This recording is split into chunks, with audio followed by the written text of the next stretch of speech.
حضرت عائشہ رضی اللہ تعالیٰ عنہ فرماتی تھی کہ جو آدمی 24 گھنٹے میں 12 رکعتوں کی پابندی کرے گا اور اہتمام سے پڑھے گا، اللہ تعالیٰ اس کے لیے جنت میں ایک محل تیار کر لیں گے۔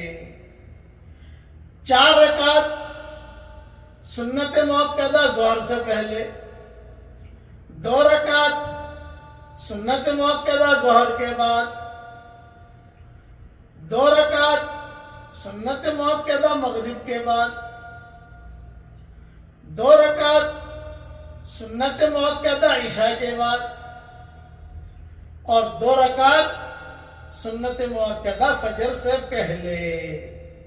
یہ 12 رکعتیں ہو گئی۔ پابندی سے پڑھو، روزانہ جنت میں ایک محل تیار کرو، ایک پراپرٹی روزانہ جنت میں ایک محل تیار کر سکتے ہیں۔ یہ مضمون جو میں نے بیان کیا حدیث کا حضرت عائشہ والا، یہ نسائی میں ہے۔